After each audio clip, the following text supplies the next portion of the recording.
Hello students, so today we will be starting a new chapter number 1, challenges of nation building. So this chapter tells us about how the nation was built. ठीक है, कैसे हमारा जो nation है वो independent हुआ and what happened after that. Clear? So on midnight of 14th and 15th August, Jawaharlal Nehru, so he was the first Prime Minister of India. He gave a speech on tryst with destiny. तो उन्होंने एक speech the and उसके बाद ऐसे 2 goals निकले जिनके ऊपर unanimously सब लोगों ने अग्री करा. All people agreed upon those 2 goals. So the first one is after independence we shall run democratic government. तो इंडिपेंडेंस के बाद एक डेमोक्रेटिक गवर्नमेंट चलनी चाहिए इंडिया के अंदर एंड जो गवर्नमेंट बनेगी it would be for the good for all, सबके अच्छे के लिए होगी. और पर्टिकुलरली जो पुअर और डिसएडवांटेज्ड पीपल है, डिसएडवांटेज ग्रुप्स है सोसाइटी के, इंडिया के, उनके लिए थोड़ा पर्टिकुलरली वो काम करेगी. Clear? India was born in difficult circumstances. तो जितनी भी और कंट्रीज़ की इंडिपेंडेंस हुई है उन सब से इंडिया का केस बहुत ही अलग था. It was very different. ऐसे डिफ़िकल्ट थे. So no other country was born in a situation more difficult than of India because freedom came with partition of the country. तो जैसे ही इंडिपेंडेंस हुआ वैसे ही इंडिया पाकिस्तान का पार्टीशन हो गया था. So it was a very big problem. Independence मिलते ही आपका पार्टीशन हो गया. सोचो कैसी क्राइसिस रही होगी उस टाइम पर, right? Then 1947 was the year of unprecedented violence and trauma of displacement. वो कितना ज़्यादा वॉयलेंस का पीरियड रहा होगा. कई लोग इंडिया में रह रहे हैं, कोई पाकिस्तान जा रहे हैं, कोई उस पार्ट से पाकिस्तान के पार्ट से इंडिया में आ रहे हैं. So it was the year of violence and trauma of displacement. वहाँ अपने घर छोड़कर इंडिया आ रहे हैं लोग, यहाँ से अपने घर छोड़ के लोग पाकिस्तान जा रहे हैं. So it was a very very unprecedented and traumatic year. ठीक है. So India was born in very difficult circumstances. Then also India was able to form the democratic government. Clear? Next is what were the challenges that India faced. So India ने mainly 3 challenge face करे. Let's see. The first one was to shape a nation that was united yet accommodative of the diversity in our society. मतलब एक ऐसा nation को ऐसे उसको shape देना, उसको ऐसा बनाना कि वो यूनाइटेड हो लेकिन उसके अंदर सारी जितनी भी डाइवर्सिटी है हमारी सोसाइटी के अंदर वो सारी अकोमोडेट भी हो उसके अंदर. क्योंकि India is a land of continental size and diversity. बहुत ही बड़ा है और बहुत ज़्यादा डाइवर्सिटी है इंडिया के अंदर. पीपल अलग अलग डिफरेंट लैंग्वेजेस बोलते थे, उनके डिफरेंट रिलीजन्स होते हैं, डिफरेंट कल्चर्स होते हैं. तो ये एक बहुत ही बड़ा चैलेंज था to unite India.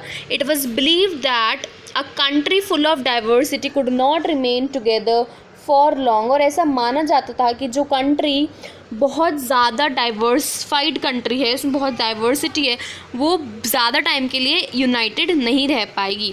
So it was the first challenge. And next challenge is establish democracy. Democracy establish करना. इतनी बड़ी कंट्री के अंदर हमने डेमोक्रेसी कैसे इस्टेब्लिश करी?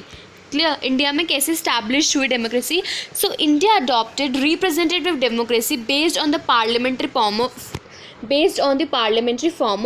गवर्नमेंट. तो इंडिया ने रिप्रेजेंटेटिव डेमोक्रेसी को अपनाया जो कि पार्लियामेंट्री फॉर्म ऑफ गवर्नमेंट के ऊपर बेस थी. अब चैलेंज था to develop democratic parties according to constitution. अब जब इलेक्शन लड़ेंगे तो हमारे पास ये भी चैलेंज होगा कि कौन इलेक्शन लड़ेगा. सो पार्टीज़ बनना भी एक बहुत ही बड़ा चैलेंज था. Then next is ensure development and wellbeing of the society. पूरी सोसाइटी का डेवलपमेंट, उसका वेलबींग इंश्योर करना was also a big challenge, a great challenge. Constitution also set out the directive principles of state policy, the welfare goals that democratic politics most achieve. तो constitution ने कुछ principles set करे थे जिससे कि वो goals achieve हो पाए. Clear? So the challenge was to evolve effective policies for economic development and eradication of poverty.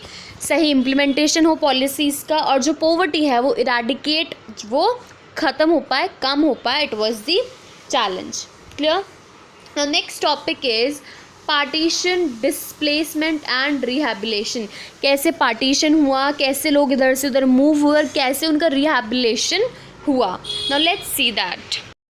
So on 14th and 15th August 1947 की बात हो रही है. पार्टीशन हुआ, the division of British India into 2 Nations. तो उस टाइम पर British India ही था, तो उस टाइम पे 2 स्टेट्स के अंदर डिवाइड हुआ. इंडिया डिवाइड हुआ था पाकिस्तान एंड इंडिया के अंदर. ठीक है. सो अब इसके बाद एक 2 नेशन थ्योरी चली. It was advanced by the Muslim League. अब इसके अंदर क्या था, according to it India consisted of not 1 but 2 people, Hindus and Muslims. अब इस थ्योरी में क्या था कि उन लोग को ऐसा मानना था कि इंडिया के अंदर एक तरह के नहीं 2 तरह के लोग रहते हैं, 2 kinds of people, that were the Hindus and the Muslims. So that is why demanded Pakistan a separate country for Muslim. तो 2 तरह के लोग रहते हैं, इसीलिए उन लोगों ने पाकिस्तान की डिमांड करी. ये किसने ये 2 नेशन थ्योरी बताई, ये मुस्लिम लीग ने ये थ्योरी बताई थी. Clear. The Congress opposed this theory and the demand for Pakistan, but several political developments in 1940s, the political competition between the Congress and the Muslim League.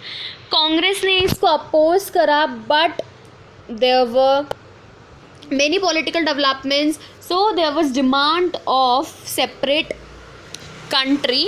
The political competition was there between the Congress and Muslim League. Congress और मुस्लिम league के बीच में competition होने लग गया. And the British role led to the decision for the creation of Pakistan. और जो Britishers थे वो लोग तो चाहते ही थे कि इंडिया एंड पाकिस्तान हो जाए, डिवाइड हो जाए ये लोग. So hence resulted in partition. Now अब प्रोसेस क्या रहा पार्टीशन का. So what was the process of partition. So it was a very painful and difficult process. बहुत ही ज़्यादा पेनफुल और डिफ़िकल्ट प्रोसेस था. उसको इम्प्लीमेंट करना भी बहुत ही ज़्यादा डिफ़िकल्ट था. It was based on the principles of religious majority. मतलब कि फुल्ली रिलीजन के ऊपर बेस्ड पार्टीशन हुआ था. क्लियर. तो अब क्या क्या प्रॉब्लम्स फेस करी इंडिया पाकिस्तान पार्टीशन के अंदर, let's see. So no single belt of Muslims majority. मतलब कि पूरे इंडिया के अंदर थोड़ी थोड़ी जगह पर मुस्लिम से, ऐसा नहीं था कि सिर्फ महाराष्ट्र में ही है, सिर्फ गुजरात में ही है, सिर्फ नीचे की तरफ है केरला के अंदर, या सिर्फ हिमाचल या जम्मू में. ऐसा नहीं था. मुस्लिम्स हर जगह थोड़ी थोड़ी जगह थोड़े थोड़े प्रपोर्शंस के अंदर थे. They were in east, they were in west. So it was decided Pakistan will comprise of east Pakistan and west Pakistan. तो ऐसा कहा गया कि ईस्ट पाकिस्तान और वेस्ट पाकिस्तान बनेगा. आपने उसमें भी पढ़ा होगा that the eastern Pakistan now the Bangladesh, right. तो वर्ल्ड वाली बुक में हमने पढ़ा था. तो ईस्टर्न पाकिस्तान और वेस्टर्न पाकिस्तान के अंदर 2 पार्ट हुए. सोचो आप इंडिया के लिए कितना पेनफुल प्रोसेस रहा होगा, right. All Muslims wanted to be in Pakistan. अब ऐसा भी था कि है ना, सब लोग ही नहीं चाहते थे कि वो लोग पाकिस्तान के अंदर ही जाए. Khan Abdul Ghaffar Khan, leader of north western frontier province, तो इन्हें फ्रंटियर गांधी भी कहा जाता है, ये थे उसके अंदर. He oppose to the 2 nation theory but was ignored and merged in Pakistan. तो सारे मुस्लिम्स जो थे वो लोग सब लोग पाकिस्तान नहीं जाना चाहते थे. और खान अब्दुल गफ्फर ये एक फॉलोवर थे गांधी जी के, तो उन्होंने अपोज करी इस थ्योरी को, बट उनको इग्नोर कर दिया गया and they were merged in Pakistan, और पाकिस्तान में उन्हें मर्ज कर दिया. Next is Punjab and Bengal had a very large areas where the non-Muslims were there. अब पंजाब और बंगाल ऐसे एरियाज थे जहाँ पर नॉन मुस्लिम्स भी थे. So they decided to bifurcate according to religious majority. तो वो बाइफोकेट हुए कि आधा तुम रख लो, आधा पंजाब तुम रख लो पाकिस्तान में, आधा हमको दे दो, राइट. तो रिलीजियस मेजॉरिटी माइनॉरिटी के हिसाब से it was done. People did not know on independence day whether they are in India और पाकिस्तान. और जब हमारा इंडिपेंडेंस डे था 15 अगस्त 1947, लोगों को पता ही नहीं था कि वो लोग इंडिया में है या पाकिस्तान के अंदर. उस टाइम कोई डिमार्केशन नहीं होती बाउंड्री की, बस ऐसे ही एक बता दिया गया था कि इंडिया एंड पाकिस्तान में आपको जाना है. सो उन लोगों को पता ही नहीं था कि वो लोग इंडिया में हैं या पाकिस्तान के अंदर, right. Then the minorities on both sides of the border, Hindus and Sikhs in Pakistan and Muslims in India found themselves trapped. अब माइनॉरिटीज़ भी हो गए, अब पाकिस्तान बना तो वहाँ पर मुस्लिम्स की मेजॉरिटी थी एंड बाकी के जो सिख्स थे, हिंदूज थे, क्रिश्चियंस थे, उन सब की माइनॉरिटी हो गई. अब इंडिया के अंदर क्या हुआ, मुस्लिम्स माइनॉरिटी के अंदर थे एंड हिंदूज मेजॉरिटी के अंदर थे. तो दोनों जगह पर जो माइनॉरिटी के अंदर लोग थे, हिंदूज और सिख्स थे पाकिस्तान में, मुस्लिम्स जो इंडिया में थे, दे फाउंड देमसेल्व्स ट्रैप्ड. उन लोगों ने अपने आप को कैसे महसूस किया, दे फाउंड देमसेल्व्स ट्रैप्ड. ठीक है. Were aliens in their own home, उनके खुद के घर में वो लोग एलियंस थे. They became easy targets of attack और there was brutal killing. Pakistan के अंदर बहुत ही बुरी तरीके से हिंदूज़ को मारा जा रहा था and vice versa there was same in India. Right. The people and political leader hoped it was a temporary violence but it increased. Political parties leaders को ऐसा लगा कि शायद ये टेम्प्रेरी वायलेंस है और वो कम हो जाएगा, बट वो कम होने का नाम ही नहीं ले रहा था. But it increase. Minorities had to leave with no options. तो माइनॉरिटी को कोई इधर से उधर भाग रहा, कोई इधर से उधर भाग रहा, so they have to leave. Then again there was a big chaos. Clear.